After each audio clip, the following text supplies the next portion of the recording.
ఏపీలో రాజకీయాలు అయితే సర్వేగంగా మారుతున్నాయి. వైసీపీ పార్టీ అయితే మార్పులు చేర్పులతో మొత్తం దూకుడుగా ముందుకెళ్తున్నటువంటి పరిస్థితి ఉంది. ప్రధానంగా దీనిపై మాట్లాడేందుకు ప్రస్తుతం రాజనగరం ఎమ్మెల్యే జక్కంపూడి రాజా గారు మరి విషయాలు అడిగాం. సార్ చెప్పండి, అధికార పార్టీ వైసీపీ ఇప్పుడు అంతా కూడా మార్పులు చేర్పులతో ముందుకెళ్తున్న పరిస్థితి, దూకుడుగా ముందుకెళ్తున్నారు. ఎలా ఉండబోతున్నారు? ముఖ్యమంత్రి గారు కేవలం ఏదైతే గెలుపు గుర్రాలని ఎక్కడెక్కడ ఏ కాంబినేషన్స్ అవసరం అవుతాయో ఆ చిన్న చిన్న మార్పులు చేర్పులు అనేటువంటివి ఎప్పుడు రాజకీయాల్లో ఎన్నికలు వచ్చేటప్పుడు సహజంగా అక్కడ ఉండేటటువంటి స్థానిక పరిస్థితుల రీత్యా కొన్ని నిర్ణయాలు తీసుకుంటారు. సో దానికి అనుగుణంగా ఎవరైతే ఖచ్చితంగా అంటే 175కి 175 స్థానాలు ఖచ్చితంగా గెలిచి తీరాలి అనేటువంటి సంకల్పంతో ముఖ్యమంత్రి గారు ఉన్నారు. ఎందుకనంటే బహుశా స్వాతంత్రం వచ్చిన తర్వాత ఆంధ్ర రాష్ట్రంలో గతంలో ఎప్పుడు ఏ ప్రభుత్వంలోని ఏ ముఖ్యమంత్రి చేయనంత మేలు ఈవేళ రాష్ట్ర ప్రజలకు జగన్మోహన్ రెడ్డి గారు చేశారు. పక్కన ఇళ్ల పట్టాలు కావచ్చు, లేకపోతే సుపరిపాలన ద్వారా ప్రజల అకౌంట్లోకి నేరుగా డబ్బులు వేసేటటువంటి కార్యక్రమం, ఏ ఒక్కరికి ఒక లంచం ఇవ్వాల్సినటువంటి రూపాయి కూడా ఇవ్వాల్సినటువంటి పని లేదు.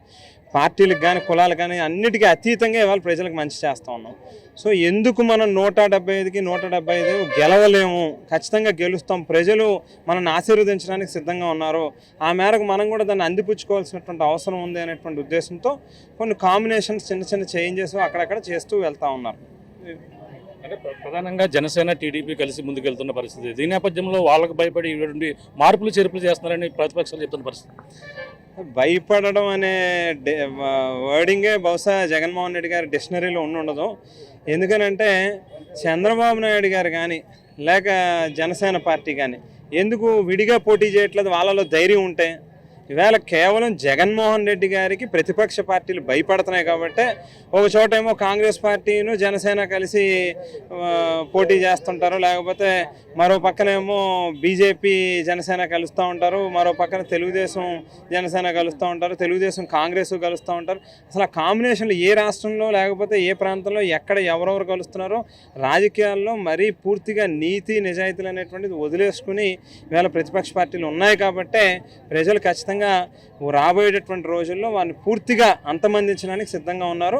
వేళ భయపడాల్సినటువంటి అవసరం మాకు లేదు. మేము ప్రజలకు మంచి చేసాం.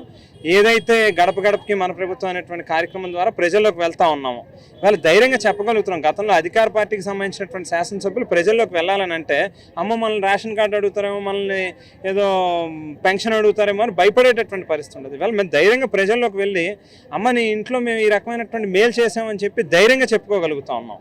ప్రజలు చాలా ఆనందంగా సంతోషంగా మమ్మల్ని హక్కును చేర్చుకుని సాధారణంగా స్వాగతం పలుకుతున్నారు. ఆనందంగా మళ్ళీ ఇంకొకసారి ఖచ్చితంగా మీకు అవకాశం ఇస్తామనేటువంటి ఆశీర్వాదాలు అందిస్తూ ఉన్నారు. సో మేము ధైర్యంగా ఉన్నాం ఈవేళ. బట్ ఎప్పుడైనా కూడా పొలిటికల్ ఇదిలో ఒక గేమ్లో కావచ్చు, లేకపోతే ఒక ఎలక్షన్లో కావచ్చు, కొన్ని కాంబినేషన్స్ కొన్ని అక్కడ స్థానికంగా ఉండేటటువంటి పరిస్థితుల రీత్యా కొన్ని నిర్ణయాలు తీసుకుంటూ ఉంటారు. అంతే తప్పితే ఇదేదో భయపడో లేకపోతే ఇంకోటి అయితే ఖచ్చితంగా కాదు. ప్రధానంగా ఇప్పుడు మార్పులు చేర్పులు అయితే ఉన్నాయో ఉమ్మడి తూర్పుగోదావరి జిల్లాలో ఉండే అవకాశం కూడా ఉందంటారా? అంటే ఎక్కడైనా ఉంటాయి. మొత్తం రాష్ట్రం మొత్తం మీద 26 జిల్లాల్లోనే కూడా కొన్ని వయసురీత్యా మార్చేటటువంటి కారణాలు కావచ్చు, లేకపోతే అక్కడ ఉండేటటువంటి కుల సమీకరణాల రీత్యా కొన్ని నిర్ణయాలు తీసుకోవాల్సినటువంటి అవసరం కావచ్చు. కొంతమంది కొత్తగా యువకులకి అవకాశం ఇస్తే బాగుంటుంది అనేటువంటి ఉద్దేశంతో కావచ్చు, లేకపోతే కొన్ని చోట్ల యాస్పిరెంట్స్ పూర్వం నుంచి కూడా 2-3 ఉంటే ఒకసారి ఒకరికి అవకాశం ఇచ్చి ఉండొచ్చు, ఇంకొకసారి ఇంకొకరికి అవకాశం ఇవ్వడం కావచ్చు. ఇట్లా డిఫరెంట్ రీజన్స్తో మార్పులు చేర్పులు అనేటువంటివి జరుగుతాయి. వేళ ఇక్కడే రాజనగరం నియోజకవర్గమే తీసుకుందాం ఉదాహరణకి. మరి గతంలో ఇక్కడ పెందుర్తి వెంకటేష్ గారు ఉండేవారు తెలుగుదేశం పార్టీ నుంచి, ఆయన మార్చి ఇవాళ బొడ్డు వెంకటరమణ చౌదరి గారికి ఇచ్చారు. అలాగే జనసేన పార్టీ నుంచి పూర్వం మేడా గురుదత్ గారు ఉండేవారు, ఇవాళ మార్చి ఇంకో వ్యక్తికి ఇచ్చారు. అట్లా ఒక్కొక్కసారి అక్కడ ఉండేటటువంటి పరిస్థితుల రీత్యా ఏ రాజకీయ పార్టీ అయినా కొన్ని మార్పులు చేర్పులు అనేటువంటివి జరుగుతూ ఉంటాయి. అది ఎన్నికలు సమీపించే కొద్దీ ఆ నిర్ణయాలనే కొంత వేగంగా జరిగేటటువంటి అవకాశం ఉంటుంది. అట్ ది సేమ్ టైం మాకు ప్రధానమైన ఇక్కడున్న కొంత ఇబ్బంది ఏంటంటే జగన్మోహన్ రెడ్డి గారితో అందరూ ఆత్మీయంగా అందరూ దగ్గరగా ఉంటారు. 175 స్థానాల్లో 151 మంది సిట్టింగ్ ఎమ్మెల్యేలు ఉండడంతో కొన్ని మార్పులు చేసేటప్పుడు కొంత ఇబ్బందులు అనేటువంటివి ఉండొచ్చు. బట్ డెఫినెట్గా అవన్నీ అధిగమిస్తాం. ప్రధానంగా యువగలం పాదయాత్ర ఉమ్మడి తూర్పుగోదావరి జిల్లాలో కొనసాగింది. అధికార పార్టీ గద్దె దించడమే లక్ష్యంగా జనసేన టీడీపీ ముందుకెళ్తున్నారని వాళ్ళు చెప్తున్న పరిస్థితి. లోకేష్ కూడా అడుగడుగునా వైసీపీ చేస్తున్నటువంటి ఈ యొక్క సమస్యల మీద కూడా వింటున్న పరిస్థితులు. ఇప్పుడు యువగలం అనే దాన్ని అందరూ కామెడీ గలం కింద మాట్లాడుకుంటా ఉన్నారు. ఆయనకేమో జయంతికి వర్ధంతికి తేడా తెలీదు, లేకపోతే ఇద్దరికి అమ్మఒడి అదేదో ఆయన ఏదేదో పథకం ఉన్నట్టుంది, దానికి ఇద్దరికి ఇస్తేనేమో 30,000 ముగ్గురికి ఇస్తేనేమో 90,000. ఇటువంటి కనీసం లెక్కలు రావు, ఏబిసిడీలు రావు. ఇటువంటి వ్యక్తులు తీసుకొచ్చి కేవలం ముఖ్యమంత్రిగా చేసినటువంటి వ్యక్తి తాలూకా కొడుకుగా మాత్రమే అర్హత కలిగి ఉన్నటువంటి లోకేష్ ఏదో విమర్శలో లేకపోతే ప్రతి విమర్శలో చేస్తే దాన్ని పెద్దగా మేము కన్సిడరేషన్లోకి తీసుకోవాల్సినటువంటి అవసరం లేదు. ఈవేళ ఎక్కడ చూసినా కూడా లోకేష్కి కనీసం 10 మంది పాదయాత్రలో పాల్గొనేటటువంటి పరిస్థితి లేదు. కేవలం ఏదైతే డబ్బులు ఇచ్చో లేకపోతే మందు ఇచ్చో లేకపోతే వాళ్ళకి ఏదో ఒక ఎర చూపించో వాళ్ళని తీసుకొచ్చి 100 మందినో 200 మందినో పెట్టి తిప్పుకుంటున్నటువంటి పరిస్థితి తప్పితే స్వచ్ఛందంగా ప్రజలు ఏదో ప్రభుత్వం మీద వ్యతిరేకత ఉంది, ఈవేళ కేవలం మనల్ని మళ్ళీ వీళ్ళైతేనే ఆదుకోగలరు అనేటువంటి నమ్మకంతో 10 మంది కూడా అలా తిరుగుతూ ఉన్నటువంటి పరిస్థితి అక్కడ కనిపించట్లేదు. ఇవాళ మనం గతంలో చూసాం, ఇదే జిల్లాలో కావచ్చు లేకపోతే ఆవేళ ఉన్నటువంటి రాష్ట్రంలో 13 జిల్లాల్లో కావచ్చు, జగన్మోహన్ రెడ్డి గారు ప్రతి అడుగులోని కూడా కొన్ని వేల లక్షల అడుగు వేసేటటువంటి పరిస్థితి ఉండేది.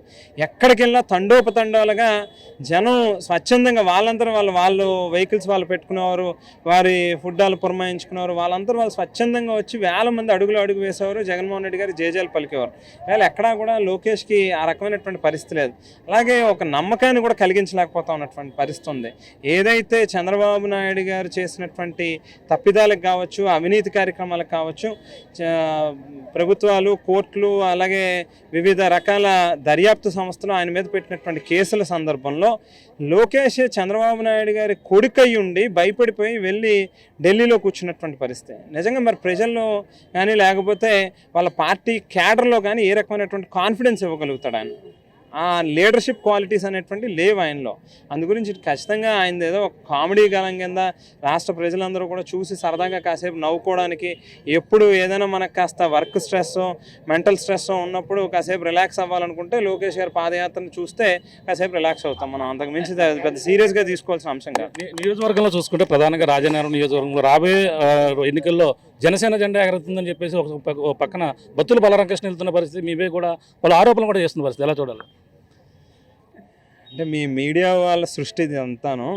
కేవలం ఏంటంటే మిమ్మల్ని మీడియా వాళ్ళందరికీ ఎవరెవరైతే కొంచెం డబ్బులకు బాగా లొంగుతాడో వాళ్ళందరికీ బాగా డబ్బులు ఇచ్చి అబ్బో ఓహా ఆహా ఓహో అని చెప్పానంటే, నేను ఒకటే అడుగుతా ఉన్నా, ఎప్పుడు అడిగినా కూడా నా జెండా చూపించుకుని, మా పార్టీ జెండా, జగన్మోహన్ రెడ్డి గారి ఫోటో, మా సింబలు, నా ఫోటో చూపించుకుని ఎంపీటీసీగా ఏదైతే గెలుపొందారో దయచేసి మీలో గనక ఏమాత్రం చిత్తశుద్ధి ఉన్నా మా పార్టీ గుర్తు మీద మీరు పోటీ చేసినటువంటి ఎంపీటీసీ స్థానానికి రాజీనామా చేసి పోటీ చేసి మీరు గెలుపొందండి. ఎవరినో ఒక సామాన్య కార్యకర్తను పెడతాం, ఎవరు మేము వచ్చి ఏమి తిరగాల్సినటువంటి పని లేదు. అక్కడ నేను కూడా వచ్చి అక్కడ ప్రచారం కూడా చేయను. మీరు డైరెక్ట్గా మీ సతీమణ్ణి ఇవాళ ఏదైతే అదేదో సమన్వయక ఏంటంటే అది దానికి ఏదో ఇన్ఛార్జ్గా ఉంది ఆవిడ, నా సేన నా వంత ఏదో అదేదో నా బొందో ఏదో మొత్తం మీద దానికి ఏదో మొత్తం మీద ఉన్నారు కదా, ఆవిడే ఎంపీటీసీగా మా ఫోటోలు చూపించుకుని గెలుపొందారు. దానికి రాజీనామా చేసి దానికి పోటీ చేయండి దయచేసి. పోటీ చేస్తే ఎందుకనంటే ఒక పక్కనేమో స్వచ్ఛందంగా రాజీనామా చేయరు, మా పార్టీ గుర్తు మీద పోటీ చేసి తిరిగి మళ్ళీ వాళ్ళు ఏదైతే డిస్క్వాలిఫై అయ్యారో కొన్ని కారణాల రీత్యా, మీరు డిస్క్వాలిఫై అయ్యారని చెబితే వెళ్ళి కోర్టులకు వెళ్ళి స్టే ఆర్డర్లు తెచ్చుకుంటారు. వీళ్ళు వచ్చి మేము ఎంపీటీసీకి కాదు ఎమ్మెల్యేలకు పోటీ చేస్తామని అంటారు.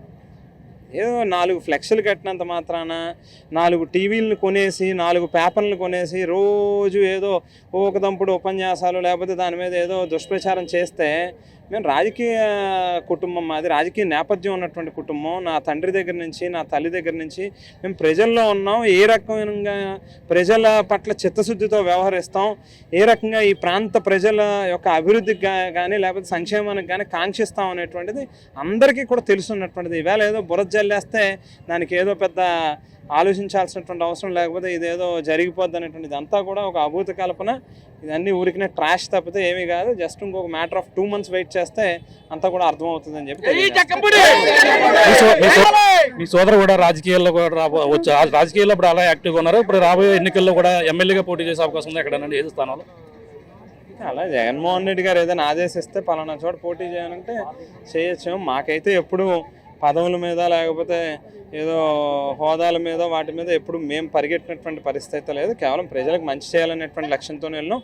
ఇంట్లో ఎవరో ఒకరికి ఆ అవకాశం ఉన్నా కూడా మరింత అందరం కలిసి సేవ చేయగలుగుతాం అనేటువంటి ఉద్దేశంతోనే తప్పితే ఇంట్లో ముగ్గురికి నలుగురికి టికెట్లు కావాలనేటువంటి ఆలోచనతో ఎప్పుడు ముందుకెళ్ళలే. అయితే జగన్మోహన్ రెడ్డి గారు పిలిచి ఖచ్చితంగా తమ్ముడిని పలానా చోట పోటీ చేయించు, ఉపయోగపడుతుంది పార్టీకి అని చెబితే మాత్రం డెఫినెట్గా ఆలోచన చేస్తాం. చూస్తున్నాం ఇదే పరిస్థితి. ప్రధానంగా చూసుకుంటే ఈ రాజకీయ అంతా కూడా మార్పులు చేరుకునేవి కూడా పార్టీలకి అయితే మామూలుగా సహజం అని చెప్పేసి అన్నారు. రాబోయే ఎన్నికల్లో మొత్తం వైసీపీ అయితే దూకుడుగా వెళ్తుంది. అంతేకాకుండా మొత్తం నియోజకవర్గాల మారిగా ఇప్పుడు ఏపీలో ఉన్నటువంటి పలు ప్రాంతాల్లో ఆ మార్పులు చేర్పు అనేది పార్టీకి అయితే ఎన్నికల ముందు అయితే సహజం అన్నారు. గెలుపు గుర్రాలను ఎంచుకోవడానికి అంతేకాకుండా 175 రావాలంటే ప్రధానంగా అందరూ ఎవరైతే పార్టీ కష్టపడి ఉన్నారో అందరినీ కూడా గుర్తించి వాళ్ళకి అయితే అవకాశాలు ఇస్తున్నాం తప్ప అందరం కూడా పోయిన వారు కూడా అందరూ కూడా కలిసి ముందుకు వెళ్తా ఉన్నారు. ఏదైతే నియోజకవర్గంలో రాజనగరంలో ఎవరు వచ్చినా సరే మళ్ళీ గెలుపు నాదే అని అలాగే జక్కంపూడి రాజా అయితే చెప్తున్న పరిస్థితి ప్రధానంగా కనబడుతుంది. ఇది కూడా ఉన్న తాజా పరిస్థితి. కెమెరామెన్ బాలుతో ప్రకాష్, RTV, రాజానగరం నుంచి. మరిన్ని వీడియోస్ కోసం ఛానల్ ని సబ్స్క్రైబ్ చేయండి. లేటెస్ట్ అప్డేట్స్ కోసం వాట్సాప్ ఛానల్ ని ఫాలో చేయండి. అండ్ లింక్ డిస్క్రిప్షన్ లో ఉంది.